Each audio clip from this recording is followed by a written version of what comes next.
एक प्रोटेस्ट जिहड़ा हैगा आपने कीता हैगा, कहंदे कोई वादा कीता सी घर घर नौकरी दा, पर नौकरी आपदियां नूं दित्तियां जा रहीआं।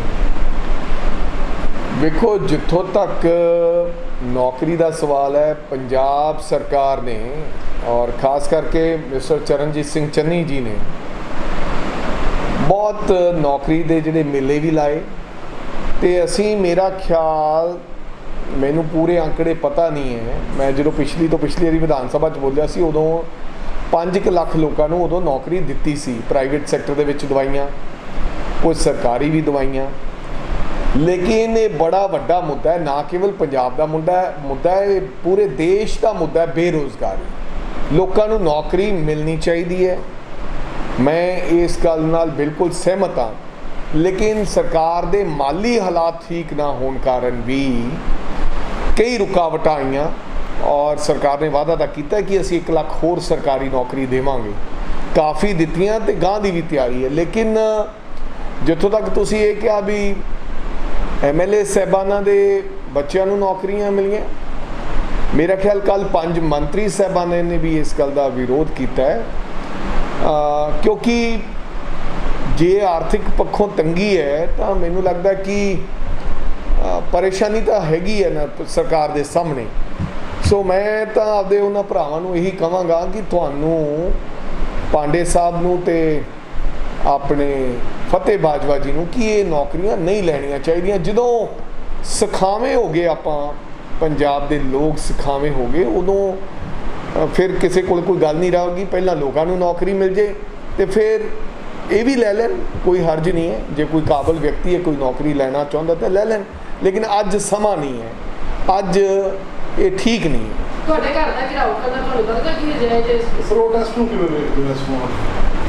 मैं कहना जी, ये जिन्हों को कोई मुद्दा नहीं है, वो है रहेगी आम आदमी पार्टी। हुण आम आदमी पार्टी पूरी तरह खिंड चुकी है। तुसीं वेखो, सुखपाल खैरा 3 तो वो चले गए, पहला मानशाहीआ चला गया, तो मेरी गल याद रखियो जिहड़े होर 7-8 है वो लाइन च है आउण वास्ते।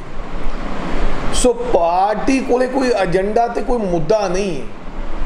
सो मेरे घरे मोस्ट वेलकम, जी आउंदियां नूं साडे भरा है, जे कोई लोकतंत्र च आउणा चाहुंदा है आउण, पर मेरी कोई, मैनूं लगदा मैं कोई गलती नहीं की, मैं कोई आपदे मुंडे नूं नौकरी नहीं लवाया। तो मैं इस गल ते ये भी कहना कि बिल्कुल पहला लोगों को नौकरी देनी चाहिए है, फिर सरकार के नुमाइंदे लैण। मैं तो हमेशा कहता रहा कि सानू MLA नूं सारिया सरकारी सहूलतां तो जिहड़ियां होर फालतू मिलदियां हैं उन्हां तो वांझे रहना चाहिए, क्योंकि आम लोगों वास्ते भी चाहिए कुछ ना कुछ। सो मैं सरकार नूं भी बेनती करदा कि जिन्ने क रेवन्यू साडे कोल हैगा, पैसा हैगा, उन्नियां नौकरियां असीं वध तो वध जल्दी कढीए, पहलां भी भरीआं ते होर भी असीं भर्ती करिए। हाँ जी, मेरा फर्ज बनता है जी, कोई मेरे घरे आए, मैं उन्हां दा हमेशा ही आदर मान सम्मान करदा है कि उन्होंने चाह भी पियाओ, पानी पियाओ। कुछ कहते ठंडे लोग पी गए, कुछ नूं रोक दिता गया, तुसीं आ गए, तुसीं भी एक तां पंगा पा दिंदे हो।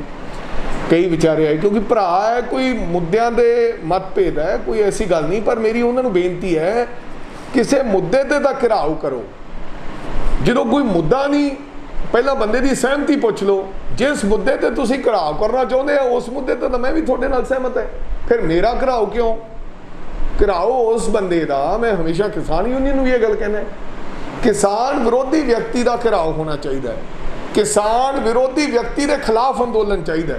जिहड़ा कहना किसान मजदूर एकता जिंदाबाद, ਉਹਦੇ खिलाफ अंदोलन कर रहा होना चाहिए। मेरी कोठी का घिराव कर करना, तो मैं ये गल कहना कि सरकारी नौकरियां होर वध तो वध देनियां चाहिए। तो साडे MLA साहब कौड़ी साहब अज जिहड़ा है राजा विरक दी कोठी दे के तुसीं जिहड़ा डिग्रियां सारियां ने की करदा?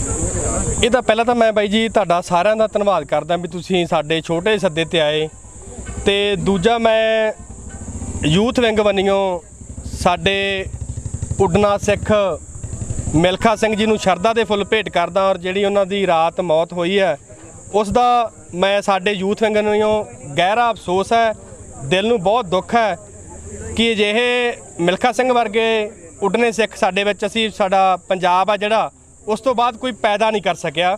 ਇਸ ਗੱਲ ਦਾ ਵੀ ਸਾਨੂੰ ਪੰਜਾਬ ਤੇ ਸਰਕਾਰਾਂ ਤੇ ਸਾਨੂੰ ਗਿਲਾ ਹੈ ਤੇ ਦੂਜੀ ਗੱਲ ਜਿਹੜਾ ਅੱਜ ਅਸੀਂ ਡਿਗਰੀਆਂ ਸਾੜਨ ਵਾਲਾ ਕੰਮ ਹੈ ਉਹਦਾ ਕੰਮ ਇਸ ਕਰਕੇ ਕੀਤਾ ਹੈ, ਜਿਹੜੇ ਸਾਡੇ ਜ਼ਿਲ੍ਹੇ ਦੇ ਨੌਜਵਾਨ ਪੜ੍ਹੇ ਲਿਖੇ ਸਾਰੇ ਮੁੰਡੇ ਆਏ ਆ, ਉਹਨਾਂ ਨੇ ਕਿਉਂਕਿ ਪਿਛਲੇ ਦਿਨਾਂ 'ਚ ਤੁਸੀਂ ਕੱਲ੍ਹ ਦੀ ਕੈਬਨਿਟ ਦੇ ਵਿੱਚ ਵੀ ਵੇਖਿਆ ਕਿ ਰਕੇਸ਼ ਪਾਂਡੇ ਜੀ ਔਰ ਬਾਜਵਾ ਸਾਹਿਬ ਦੇ ਦੋਨਾਂ ਮੁੰਡਿਆਂ ਨੂੰ, ਇੱਕ ਨੂੰ ਨਾਇਬ ਤਹਿਸੀਲਦਾਰ ਔਰ ਇੱਕ ਨੂੰ ਇੰਸਪੈਕਟਰ ਭਰਤੀ ਕੀਤਾ ਗਿਆ ਔਰ ਇੱਕ ਨਵੀਂ ਪ੍ਰਪੋਜ਼ਲ ਹੋਰ ਅਗਲੀ ਕੈਬਨਿਟ ਦੇ ਵਿੱਚ ਕਿਸੇ ਐਮਐਲਏ ਦੇ ਜਵਾਈ ਨੂੰ ਨੌਕਰੀ ਦੇਣ ਜਾ ਰਹੇ ਆ। ਔਰ ਉਸ ਤੋਂ ਪਹਿਲਾਂ ਮਹਿਰੂਮ ਮੁੱਖ ਮੰਤਰੀ ਬੇਅੰਤ ਸਿੰਘ ਔਰ ਮੈਂਬਰ ਪਾਰਲੀਮੈਂਟ ਰਵਨੀਤ ਬਿੱਟੂ ਜੀ, ਉਹਨਾਂ ਦੇ ਭਰਾ ਨੂੰ ਡੀਐਸਪੀ ਦੀ ਨੌਕਰੀ ਦਿੱਤੀ ਗਈ ਔਰ ਦਿੱਤੀ ਕਾਹਦੇ ਗਈ ਹੈ? ਤਰਸ ਦੇ ਆਧਾਰ ਤੇ। ਮੈਂ ਇੱਕ ਤਾਂ ਇੱਥੇ ਇਹ ਪੁੱਛਣਾ ਚਾਹੁੰਦਾ ਕਿ ਸਿਰਫ ਤਰਸਯੋਗ ਜਿਹੜੇ ਬੰਦੇ ਆ ਉਹ ਰੁੱਸੇ ਐਮਐਲਏ ਐਮਪੀ ਰਹਿ ਗਏ? ਜਿਹੜੇ ਤਰਸ ਦੇ ਯੋਗ ਬੰਦੇ ਆ, ਜਿਹੜੇ ਨਿੱਤ ਬਾਰਡਰ ਦੇ ਉੱਪਰ ਸ਼ਹੀਦ ਹੁੰਦੇ ਆ ਫੌਜੀ ਵੀਰ, ਜਿਹੜੇ 84 ਦੇ ਵਿੱਚ ਜਾਂ ਜਿਹੜਾ ਕਤਲੇਆਮ ਹੋਇਆ ਜਿਹੜੇ ਉਹਦੇ ਵਿੱਚ ਸ਼ਹੀਦ ਹੋਰ ਪੁਲਿਸ ਮੁਲਾਜ਼ਮ ਜਾਂ ਹੋਰ ਬੰਦੇ ਜਿਹੜੇ ਸ਼ਹੀਦ ਹੋਏ ਆ, ਕਿ ਉਹਨਾਂ ਦੇ ਪਰਿਵਾਰਾਂ ਨੂੰ ਵੀ ਡੀਐਸਪੀ ਔਰ ਇੰਸਪੈਕਟਰ ਜਾਂ ਨਾਇਬ ਤਹਿਸੀਲਦਾਰ ਲਾਇਆ ਕਿਸੇ ਨੂੰ? ਇਹਦਾ ਮਤਲਬ ਇਹ ਨਹੀਂ ਵੀ ਤੁਹਾਡੇ ਨਾਲ ਕੋਈ ਐਮਐਲਏ ਕੋਈ ਐਮਪੀ ਰੁੱਸ ਗਿਆ ਤੇ ਤੁਸੀਂ ਕੈਬਨਿਟ ਦੇ ਵਿੱਚ ਮਤਾ ਪਾਸ ਕਰ ਦਿਓ ਵੀ ਫਲਾਣੇ ਦੇ ਮੁੰਡੇ ਨੂੰ ਮੈਂ ਡੀਐਸਪੀ ਲਾਉਣਾ, ਫਲਾਣੇ ਦੇ ਮੁੰਡੇ ਨੂੰ ਮੈਂ ਇੰਸਪੈਕਟਰ ਲਾਉਣਾ ਹੈ, ਜਾਂ ਫਲਾਣੇ ਦੇ ਮੁੰਡੇ ਨੂੰ ਮੈਂ ਰੁੱਸੇ ਹੋਏ ਨੂੰ ਮੈਂ ਜਿਹੜਾ ਨਾਇਬ ਤਹਿਸੀਲਦਾਰ ਭਰਤੀ ਕਰਦਾ। ਮੈਂ ਇੱਕ ਇਸ ਗੱਲ ਤੇ ਜੇ ਤੁਸੀਂ ਆਪਦੇ ਬੰਦੇ ਹੀ ਲਾਉਣੇ ਆ, ਜਿਹੜਾ ਤੁਸੀਂ ਵਾਅਦਾ ਕੀਤਾ ਸੀ ਘਰ ਘਰ ਨੌਕਰੀ ਦਾ, ਸਾਨੂੰ ਸ਼ਾਇਦ ਸਮਝਣ 'ਚ ਘਾਟ ਰਹਿ ਗਈ। ਤੁਸੀਂ ਘਰ ਘਰ ਨੌਕਰੀ ਨਹੀਂ, ਆਪਦੇ ਘਰ ਨੌਕਰੀ ਕਿਹਾ ਸੀ। ਇਸ ਕਰਕੇ ਅਸੀਂ ਜਿਹੜੀ ਡਿਗਰੀਆਂ ਸਾੜ ਕੇ ਗਏ ਆ ਉਹਦਾ ਕਾਰਨ ਹੀ ਹੈ, ਜੇ ਤੁਸੀਂ ਸਾਨੂੰ ਨੌਕਰੀਆਂ ਨਹੀਂ ਦੇਣੀਆਂ, ਜੇ ਸਾਨੂੰ ਕੰਪੀਟੀਸ਼ਨ ਦੇ ਵਿੱਚ ਹਿੱਸਾ ਲੈਣ ਦੇ ਯੋਗ ਹੀ ਨਹੀਂ ਬਣਾਉਣਾ, ਤੇ ਫਿਰ ਕਾਲਜਾਂ ਦੇ ਵਿੱਚ ਸਾਡੇ ਗਰੀਬ ਮਾਂ ਪਿਓ ਤੋਂ ਜਾਂ ਬੱਚਿਆਂ ਤੋਂ ਫੀਸਾਂ ਕਿਉਂ ਭਰਾਉਣੇ ਹੋ? ਤੁਸੀਂ ਕਿਉਂ ਫਿਰ ਕਾਲਜ ਖੋਲ੍ਹਿਆ? ਤੁਸੀਂ ਕਾਲਜਾਂ ਨੂੰ ਬੰਦ ਕਰ ਦਿਓ। ਅੱਜ ਜਿਹੜਾ ਮੇਨ ਮਕਸਦ ਸੀਗਾ ਡਿਗਰੀਆਂ ਸਾੜਨ ਦਾ ਉਹ ਇਹੀ ਸੀ ਵੀ ਘਰ ਘਰ ਨੌਕਰੀ ਸਾਨੂੰ ਦਿਓ। ਦੂਜੀ ਗੱਲ, ਜਿਹੜੇ ਤੁਸੀਂ ਇੰਸਪੈਕਟਰ ਨਾਇਬ ਤਹਿਸੀਲਦਾਰ ਤੇ ਡੀਐਸਪੀ ਐਮਐਲਏ ਐਮਪੀਆਂ ਦੇ ਮੁੰਡੇ ਭਰਤੀ ਕੀਤੇ ਆ, ਅਸੀਂ ਉਹਦਾ ਯੂਥ ਵਿੰਗ ਨੂੰ ਵਿਰੋਧ ਕਰਦੇ ਹਾਂ। ਇੱਕ ਸਕਾਲਰਸ਼ਿਪ ਨੂੰ ਲੈ ਕੇ ਤੁਹਾਡੇ ਵੱਲੋਂ ਜਿਹੜੀ ਹੜਤਾਲ ਚੱਲ ਰਹੀ ਹੈ ਕਿ ਉਹ ਜਾਰੀ ਰਹੇਗੀ ਅੱਗੇ?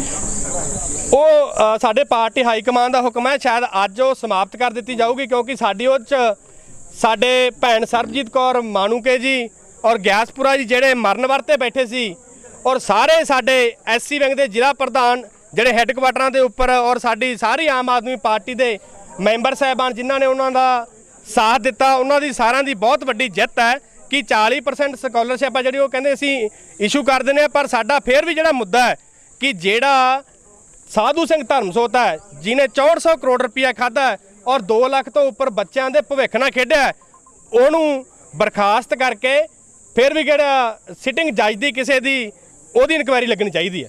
ਕੈਪਟਨ ਸਰਕਾਰ ਦਾ ਅੱਜ ਕੈਪਟਨ ਅਮਰਿੰਦਰ ਸਿੰਘ ਦਾ ਬਿਆਨ ਹੈ ਕਿ ਜਿਹੜੀ 40% ਸਕਾਲਰਸ਼ਿਪ ਅਸੀਂ ਬੱਚਿਆਂ ਨੂੰ ਦੇਵਾਂਗੇ, 60% ਨਾਲ ਕੇਂਦਰ ਨਾਲ ਗੱਲਬਾਤ ਕਰਾਂਗੇ। ਤੁਸੀਂ ਕਹਿ ਰਹੇ ਹੋ ਵੀ ਕੇਂਦਰ ਤੋਂ ਜਿਹੜੀ ਸਕਾਲਰਸ਼ਿਪ ਆ ਚੁੱਕੀ ਹੈ। ਬਿਲਕੁਲ, ਇਹ 'ਚ ਕੋਈ ਸ਼ੱਕ ਨਹੀਂ। ਜੇ ਸੈਂਟਰ ਸਰਕਾਰ ਨੇ ਰਿਲੀਜ਼ ਕੀਤੀ ਹੈ ਤਾਂ ਫੇਰ ਹੀ ਇਸ ਗੱਲ ਦਾ ਰੌਲਾ ਪਿਆ। ਜੇ ਸੈਂਟਰ ਸਰਕਾਰ ਰਿਲੀਜ਼ ਨਾ ਕਰਦੀ ਤਾਂ ਇਹ ਮਸਲਾ ਉੱਠਣਾ ਹੀ ਨਹੀਂ ਸੀ। ਇਹ ਜਿਹੜਾ ਇਦੋਂ ਪਹਿਲਾਂ ਵੈਕਸੀਨ ਵਾਲਾ ਜਿਹੜਾ ਘਪਲਾ ਹੋਇਆ, ਜਿਹੜਾ ਵੈਕਸੀਨ ਜਿਹੜੀ 400 ਰੁਪਏ ਦੀ ਲੈ ਕੇ ਇਹਨਾਂ ਨੇ 1000 ਦੀ ਵੇਚੀ ਹੈ, ਉਹਦਾ ਵੀ ਘਪਲਾ ਹੋਇਆ। ਔਰ ਜਿਹੜੀ ਸਕਾਲਰਸ਼ਿਪ ਹੈ ਉਹਦੇ ਵਿੱਚ ਸਾਫ਼ ਤੇ ਸਪਸ਼ਟ ਹੈ ਸਾਧੂ ਸਿੰਘ ਧਰਮਸੋਤ ਨੇ ਉਹ ਸਕਾਲਰਸ਼ਿਪ ਖਾਧੀ ਹੈ ਔਰ ਪੰਜਾਬ ਸਰਕਾਰ ਉਹਨੂੰ ਲੁਕਾਉਣ ਦੀ ਕੋਸ਼ਿਸ਼ ਕਰ ਰਹੀ ਹੈ। ਕੀ ਨਾਮ ਬਾਈ ਜੀ? ਬਾਈ ਜੀ ਮੇਰਾ ਨਾਮ ਖੁਸ਼ਵੀਰ ਸਿੰਘ ਹੈ ਜੀ, ਆਮ ਆਦਮੀ ਪਾਰਟੀ ਲੰਬੀ ਤੋਂ। ਹਾਂਜੀ, ਅੱਜ ਤੁਸੀਂ ਡਿਗਰੀਆਂ ਸਾੜੀਆਂ ਆਪਦੀਆਂ, ਸਾਰੇ ਯੂਥ ਵਰਕਰਸ ਨੇ, ਕੀ ਕਹਿਣਾ ਚਾਹੋਗੇ, ਕੀ ਕਾਰਨ ਰਿਹਾ? ਬਾਈ ਜੀ ਡਿਗਰੀਆਂ ਜਦੋਂ ਪਿਛਲੀ ਵਾਰ ਉਹ ਕਾਰਡ ਹਜੇ ਵੀ ਘਰਾਂ 'ਚ ਪਏ ਆ ਸਾਡੇ ਪੰਜਾਬ ਦੇ ਨੌਜਵਾਨ ਬੇਰੁਜ਼ਗਾਰ ਵੀਰਾਂ ਕੋਲੇ। ਪਿਛਲੀ ਵਾਰ ਛਲਾਵੇ ਦੇ ਵਿੱਚ ਆ ਕੇ ਇਹਨਾਂ ਨੇ ਵੋਟਾਂ ਪਾਈਆਂ ਹੈ, ਘਰ ਘਰ ਕਾਰਡ ਦਿੱਤੇ ਸੀ, ਸਾਰਿਆਂ ਨੇ ਵੰਡ ਕੇ, ਸਾਰੇ ਕੋਈ ਪਾਰਟੀ ਬਾਈ ਨਹੀਂ, ਹਰੇਕ ਨੂੰ ਘਰ ਘਰ ਵੰਡ ਕੇ ਆਏ ਸੀ ਵੀ ਜਦੋਂ ਸਾਡੀ ਸਰਕਾਰ ਬਣ ਗਈ ਅਸੀਂ ਘਰ ਘਰ ਰੁਜ਼ਗਾਰ ਦੇਵਾਂਗੇ। ਹੁਣ ਘਰ ਘਰ ਰੁਜ਼ਗਾਰ ਦਿੱਤਾ ਜਾ ਰਿਹਾ ਹੈ। ਕੈਪਟਨ ਸਰਕਾਰ ਪਿੱਛੇ ਜੇ ਅੰਕੜੇ ਪੇਸ਼ ਕਰ ਦਿੰਦੀ ਆ, 16 ਲੱਖ ਨੂੰ ਦੇਤੀ, 12 ਲੱਖ ਨੂੰ ਨੌਕਰੀ ਦੇਤੀ। ਬਾਈ ਜੀ ਕੀ ਹੁਣ ਮੰਨ ਲਓ ਇੱਕ ਮਕੈਨੀਕਲ ਵਰਕਰਸ ਤੇ ਬੰਦਾ ਜਿਹੜਾ ਮੁਲਾਜ਼ਮ ਰੱਖਿਆ ਹੈ, ਜਿਹੜਾ ਕਿ ਬੰਦਾ ਆਪ ਵੀ ਜਾ ਕੇ 5-6 ਹਜ਼ਾਰ ਤੇ ਲੱਗ ਸਕਦਾ, ਉਹਨੂੰ ਵੀ ਉਸ ਕੋਟੇ 'ਚ ਪਾਇਆ ਜਾਂਦਾ। ਜੇ ਕਿਸੇ ਨੂੰ ਮਿਸਤਰੀ ਨੂੰ ਮੁਲਾਜ਼ਮ ਦੀ ਲੋੜ ਹੈ, ਕਿਸੇ ਵਰਕਰ ਦੀ ਲੋੜ ਹੈ, ਉਹਨੂੰ ਵੀ ਉਹ ਕੋਟੇ 'ਚ ਪਾਈ ਜਾਂਦੇ ਆ। ਇਹਨਾਂ ਸਾਰਾ ਕੁਝ ਅੰਕੜੇ ਦਿਖਾ ਕੇ ਝੂਠੇ 12 ਤੇ 14 ਲੱਖ ਨੌਕਰੀ ਪੂਰੀ ਕਰਤੀ। ਐਕਚੁਅਲ ਦੇ ਵਿੱਚ ਜਿਹੜੀ ਨੌਕਰੀ ਦਿੱਤੀ ਉਹਦਾ ਸਾਰਿਆਂ ਨੂੰ ਪਤਾ ਕਿਹਨੂੰ ਦਿੱਤੀ ਹੈ। ਜਿਵੇਂ ਬਾਈ ਜੀ ਨੇ ਹੁਣ ਪ੍ਰਧਾਨ ਸਾਹਿਬ ਨੇ ਦੱਸਿਆ ਹੈ ਵੀ ਐਮਐਲਏ ਦੇ ਮੁੰਡਿਆਂ ਨੂੰ, ਹੁਣ ਜਿਹੜੇ ਐਮਐਲਏ ਸਾਹਿਬ ਜਿਹੜੇ ਸਿੱਧੂ ਸਾਹਿਬ ਨਾਲ ਚਲੇ ਗਏ ਸੀ ਜਾਂ ਜਿਹੜੇ ਬਾਗੀ ਲੱਗੇ ਸੀ ਕੈਪਟਨ ਸਾਹਿਬ ਨੂੰ, ਸਾਰਿਆਂ ਨੂੰ ਮਨਾਉਣ ਵਾਸਤੇ ਇਹਨਾਂ ਨੇ ਜਿਹੜੀ ਆ ਕਿ ਨੌਕਰੀ ਦਾ ਛਲਾਵਾ ਦਿੱਤਾ ਹੈ। ਹੁਣ ਮੀਟਿੰਗ ਹੋਈ ਆ ਦਿੱਲੀ ਜੀ, ਬੁਲਾਇਆ ਜਾਂ ਉੱਥੇ ਹੁਣ ਇੱਥੇ ਕੈਪਟਨ ਸਾਹਿਬ ਨੇ ਬੁਲਾਇਆ ਘਰੇ ਸਾਰੇ ਐਮਐਲਏ ਨੂੰ। ਉੱਥੇ ਕੀ ਕੀਤਾ ਇਹਨਾਂ ਨੇ ਜੀ, ਉੱਥੇ ਕਿਸੇ ਨੇ ਪੰਪ ਮੰਗ ਲਿਆ ਜੀ, ਕਿਸੇ ਨੇ ਆਪਦੇ ਮੁੰਡੇ ਵਾਸਤੇ ਨੌਕਰੀ ਮੰਗ ਲਈ, ਕਿਸੇ ਨੇ ਗਨਮੈਨ ਵੱਧ ਮੰਗ ਲਏ। ਆਹ ਤਾਂ ਮੰਗਾਂ ਇਹਨਾਂ ਦੀਆਂ ਜੀ। ਪੰਜਾਬ ਦੀਆਂ ਮੰਗਾਂ ਵਾਸਤੇ ਥੋੜ੍ਹਾ ਰੁੱਸੇ ਸੀ ਇਹ ਕੈਪਟਨ ਸਾਹਿਬ ਨਾਲ, ਇਹ ਰੁੱਸੇ ਸੀ ਆਪਦੀਆਂ ਨਿੱਜੀ ਮੰਗਾਂ ਵਾਸਤੇ। ਧੰਨਵਾਦ ਜੀ।